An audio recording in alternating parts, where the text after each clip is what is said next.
Hello all, Penelope Pendragon, the Wishing Fairy here. Welcome to the final episode of this special April series on love for the Center of Spiritual Living of Greater Las Vegas. This talk is on love in the world. I'd like to start with a love poem to establish what I mean when I say love. Now, you've heard bits of it through the series. Here's the full version.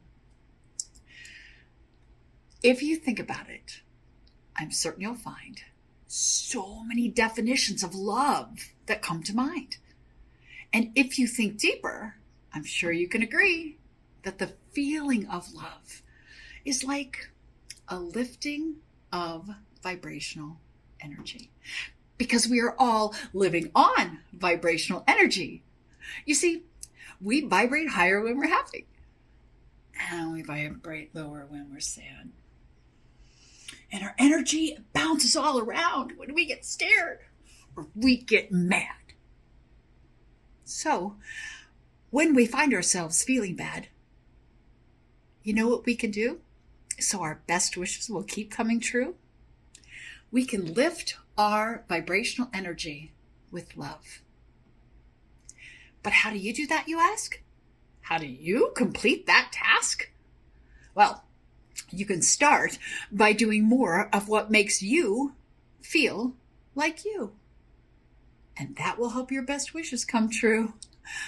When you do more of the things that make you smile, laugh, dance, or even sing, then that is when the universe, spirit, source, God, goddess, fairies will know what to bring.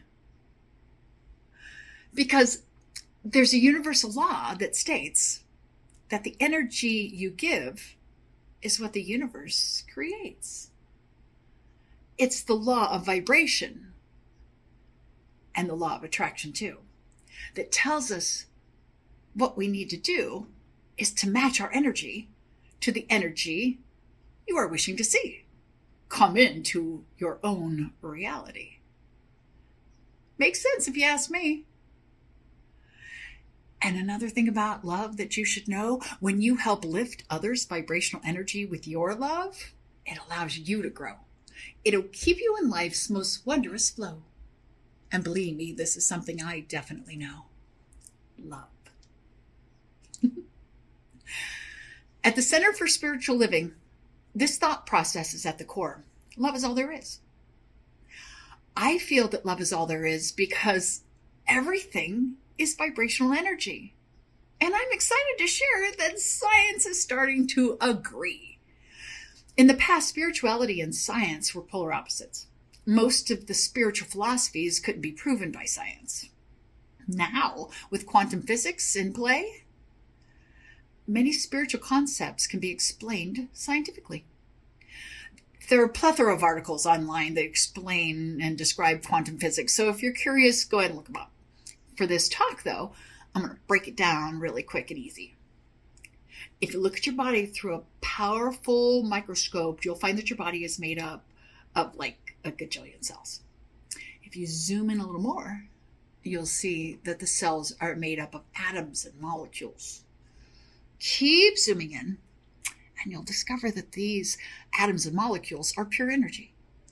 Every atom, object, and living thing is in constant motion, vibrating at a specific frequency, depending on what it is.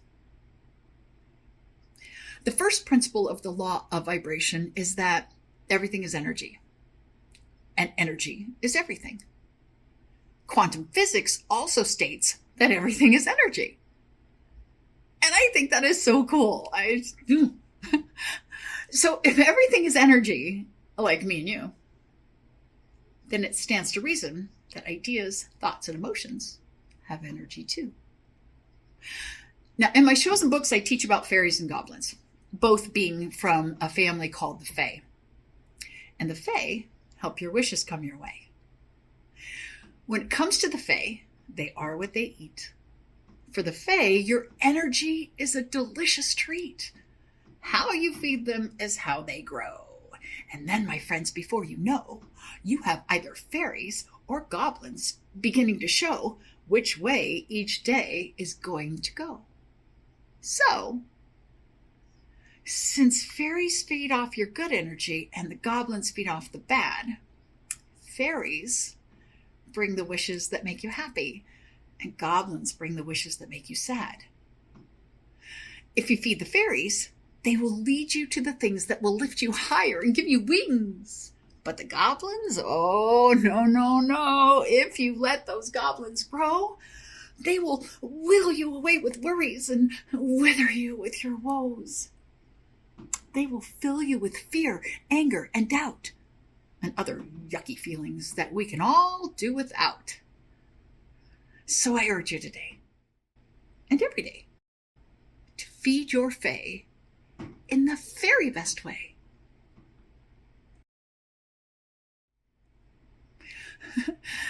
Though this is a fun, fantastical tale I'm telling, it's really all about vibrational energy. I'm just offering a mental image to help kids identify these energies.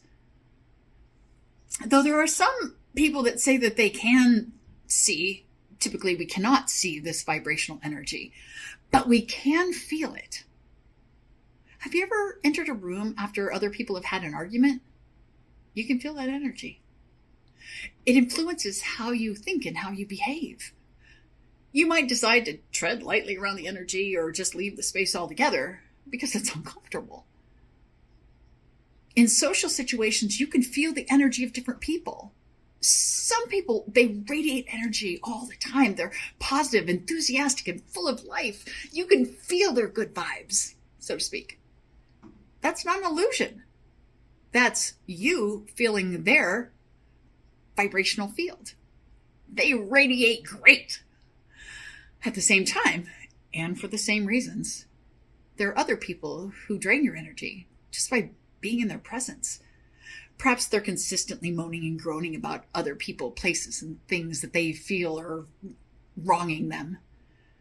Or they're sending out aggressive energy to justify their shortcomings. Again, it's their vibrational field. They radiate not so great. These are two examples, and there are many in between. But I'm pretty sure you know what I mean. Every object has its own vibrational frequency, whether it's a chair, an animal, or a tree.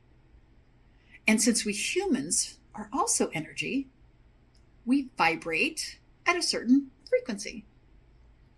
Though I'm sure you know we don't all vibrate the same. So if our vibrational energy is low, we kind of have ourselves to blame. Because we can choose how we think and how we feel. Now, I'm not saying tragedy and trauma aren't real. I am saying they need to be dealt with without being drenched in drama. For an example, I'll use this quote from the Dalai Lama. When we meet real tragedy in life, we can react in two ways. Either by losing hope and falling into self-destructive habits, or by using the challenge to find our inner strength. So, if your days keep showing that the goblins are growing, there are plenty of things you can do to get the goblin goo off of you. Try immediately looking for the brighter path. Think of things that make you laugh. Take some time to appreciate the things in your life that are really great. Then, find something to appreciate in the things that you kind of think you hate. Because your energy goes where your attention flows. So, shifting and lifting you when you're covered in goblin goo is what you can do. So your best wishes will keep coming true. Everything is energy. And it's in constant vibration. When we purposefully channel that energy and grow it in the ways that'll lift us, we'll inevitably change our lives, the lives of those around us, and thus the world we live in. Like a ripple in the water, that consciousness, that aliveness, that higher vibration radiates out into the rest of the world. I believe that this is how we'll be able to shift and lift the vibration of our world, by infusing more love into it. But we need to do this consciously and consistently within our own experiences. We need to consciously be uplifting within ourselves. And when we can, we need to lift others' vibrational energy too. But how can we consistently be good lifters? What do we do when we don't feel very loving? My friend Joy toured with me for a short while. She's a dedicated life and love lifter, has a wonderful website called experiencejoy.com that's full of forward-moving ideas. Now, during our time together, Joy shared with me a simple question that I could use when I encountered disappointing or distressful situations. Rather than reacting to low vibration, she suggested I ask myself, what would love do in this situation? What would love do?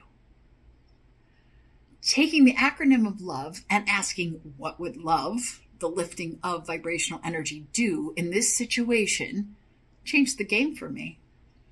It's like asking myself, how can I lift this situation?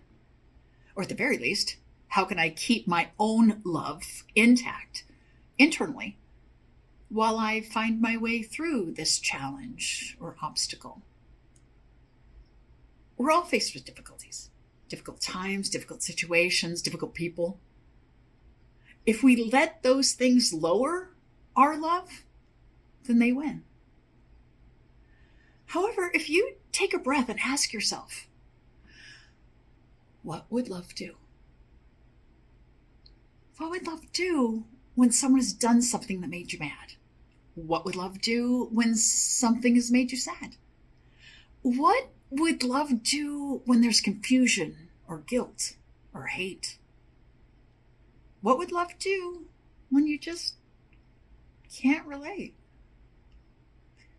It's a very, very powerful question. Very, very powerful question. Oh, it looks like I'm running out of time. So I'd like to leave you with one final rhyme. I have a wish. It's a pretty common wish. My wish is for world peace. And I know this is a very lofty wish, but unlike Miss America, I have a plan. I have 3 simple steps for world peace that go as follows. Step 1, make your life fun. Because when you find fun in whatever you do, whether it's doing the dishes or tying your shoe, the peace that you seek will find you too. Step 2, communicate with compassion. And then compassion can be returned to you. I'm not saying it always will. I'm saying peace can't happen until compassion is given. That's when it can be received. Only then is when peace will be achieved. And step 3, try it and see. Because people know when you're sad and they know when you're mad. Watch their reaction when you show them you're glad. And I mean show them you're glad. And those compassionate words that you chose to say, that may have been the only nice thing that person heard that day.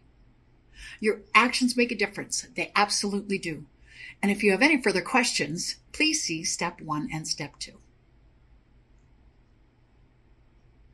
Ultimately, this is the message that I'm here to share. Peace in the world starts with your piece of the world, and it grows out from there.